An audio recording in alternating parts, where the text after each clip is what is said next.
Greetings, friend of karmic affinity. Have you ever asked yourself the paradoxical question of why trying to be happy makes us feel so exhausted? We live in a world where joy is celebrated as a standard measure of success, while sadness is viewed as a failure that must be hidden. Every morning upon waking, we unconsciously put on a smile like a mask, trying to play the part of a positive and optimistic person, while deep inside are desolate voids and nameless anxieties. Modern society has inadvertently turned happiness into a high-pressure performance, where we must race endlessly to hunt for fleeting moments of euphoria. But my dear friend, try to look deep into the nature of this happiness we are so busily chasing. It always comes with a condition. We tell ourselves that I will be happy if I have that house, if I get promoted, or if that person loves me. It is that very if that turns happiness into an extremely fragile and brittle asset. It depends entirely on external conditions, which are inherently fluctuating and impermanent. When conditions change, happiness vanishes as quickly as a water bubble, leaving behind a weary sense of letdown. Building a life on the foundation of such precarious emotions is no different from building a castle on sand. It breaks when the waves strike. So, if we do not pursue happiness, what should we seek to find true stability amidst this life? Instead of busily chasing the flickering shadow of happiness, Buddhism invites us to return to build a sturdier foundation, which is mindfulness, also known as awareness. Please do not confuse mindfulness with positive thinking. Positive thinking often tries to coat pain with a layer of glamorous paint, forcing oneself to be joyful when the heart is sad, or to smile when the heart is crying. That is actually a subtle escape. Mindfulness is the courage to see things nakedly as they are, without adding any filters, and without trying to distort reality to suit one's wishes. Mindfulness is the ability to step back and be the observer. When anger rises, you know it is there. When sadness arrives, you know it is present. You do not try to chase them away. You do not rush to find ways to fix them. And most importantly, you do not judge them as good or bad. We often suffer because we always want to fix ourselves, wanting ourselves to be different immediately. But mindfulness teaches us that the first step of healing is not change, but the acceptance of presence. Only when you dare to sit still with your broken pieces without rushing to glue them back together can you truly understand their nature. Mindfulness is the illuminating lamp, and wherever there is the light of awareness, the darkness of ignorance and attachment will naturally recede. My dear friend, how then does mindfulness actually work to liberate us from suffering? Its miraculous mechanism lies in creating a sacred space of freedom between you and what is happening inside you. Normally, when an emotional storm strikes, we tend to unconsciously identify ourselves completely with it. When sad, we believe that I am a melancholy person.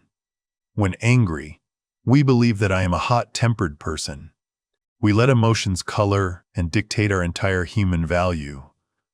But when the light of awareness is lit, you will begin to change your internal language.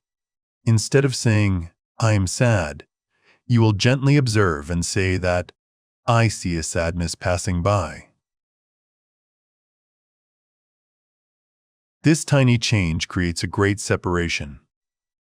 Emotion now becomes an object to observe, rather than your identity. Imagine your consciousness is like the vast, deep blue sky, while emotions of joy, sorrow, or anxiety are just clouds passing through. The sky contains clouds, but the sky is absolutely not the clouds. No matter how dark and stormy a cloud may be, it cannot stain or harm the clarity of the sky behind it. When you stand firm in the position of the observer, you are no longer swept away by the flood of emotions. It is that very space of separation where true freedom and peace begin to sprout. You realize you are much greater and steadier than any emotion currently visiting. From the foundation of mindfulness, we reach the deepest level of teaching to decode the roots of the burdens in our hearts. That is the clear distinction between pain and suffering. My dear friend, in the human journey, encountering obstacles such as illness, separation, or unfavorable things is an inevitable law that no one avoids. That is the first arrow that life shoots at us. That arrow causes physical or emotional pain, which is natural. But suffering is a completely different story. Suffering is the second arrow. And tragically, this toxic arrow is shot at us by ourselves. The second arrow is poisoned by resistance, by endless overthinking, and by complaining. Why me? This is so unfair. It is that attitude of opposing reality that transforms an ordinary heart wound into a lingering obsession that torments us day and night. Here, mindfulness acts as a shield of wisdom. When you maintain clear awareness, you see the first arrow plainly.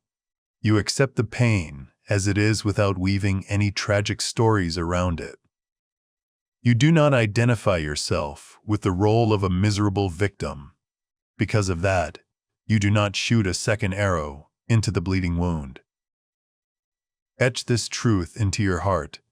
Pain is inevitable, but suffering is a choice. When you use the light of awareness to illuminate it, the suffering ego vanishes, leaving only pure experience. And it is in that complete acceptance that true healing can begin to occur. So then, what is true happiness after all? We often confuse it with euphoria, stimulation, or moments of extreme pleasure.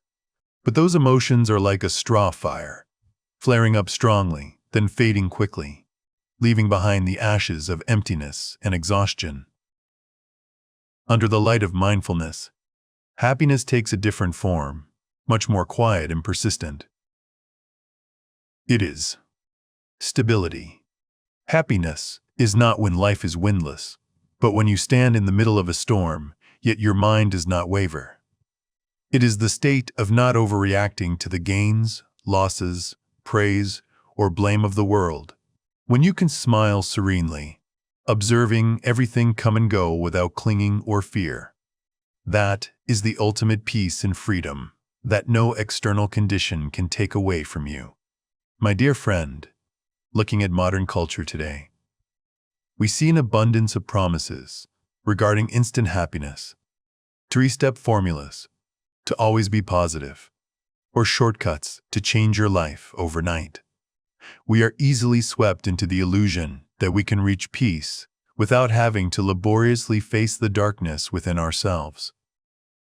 But the harsh reality is that those mental painkillers often fail quickly when the real storms of life strike. Why is that?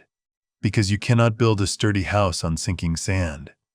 Every effort to change yourself that lacks the foundation of mindfulness is like trying to repaint the glamorous exterior of a house that is rotting from within. Clear awareness is not an optional add-on. It is the mandatory foundation. Before wanting to fix or change anything, you need the capacity to see it most fully and clearly. There are no shortcuts for the growth of the soul. To ensure these words do not remain mere theory, I invite you to perform a sacred pause with me right now. Set aside all worries for a moment. Relax your tensed shoulders and allow your body to rest completely on the chair. Gently close your eyes or look down at a fixed point in front of you. Now, bring your attention to your breath. Do not try to control or change the rhythm of your breathing. Simply observe it as a close friend. Inhaling, you know you are inhaling. Exhaling, you know you are exhaling. Feel the cool airflow touching the tip of your nose and the chest rising and falling rhythmically. If any thoughts or noises appear in the mind, smile and acknowledge their presence. Do not judge, and do not try to chase them away. Let them pass like clouds in the sky. and you gently return to take refuge in the breath. In this brief silence, there is nothing to fix, nothing to achieve. There is only you, the breath, and complete presence. Feel the peace spreading from that very simple acceptance. My dear friend, the feeling of stillness and openness you just touched should not be limited to a few short minutes of sitting still. The ultimate goal of practice is not to escape the noisy world, but to bring that light of awareness into every tiny corner of daily life. Turn mindfulness into a lifestyle, not just an exercise on a meditation mat. When you wash dishes, feel the cool water on your hands. When you walk, be fully aware of the support of the earth. When you listen to others, be completely present without letting judgments interfere. When you live with that continuous mindfulness, you will realize a miraculous thing. True happiness does not come in noisy fireworks or shocking achievements. Peace comes very quietly, naturally, and softly, like a breath, weaving into your soul the moment you stop seeking outside and begin living fully with what is here. My dear friend, as we close today's journey, I hope you carry with you a new mindset. Please do not turn your life into a weary chase to hunt for happiness at the end of the horizon. Happiness is not the prey, and you are not the hunter. Instead, choose to walk in mindfulness. Let the light of awareness illuminate every moment, whether it is joy or sorrow. When you stop craving for everything to be perfect according to your wishes, and begin to fully appreciate what is present, happiness will automatically find you and walk alongside you like a shadow follows its object. Do not pursue happiness, cultivate mindfulness, and peace will naturally become your home. Goodbye, and see you in serenity.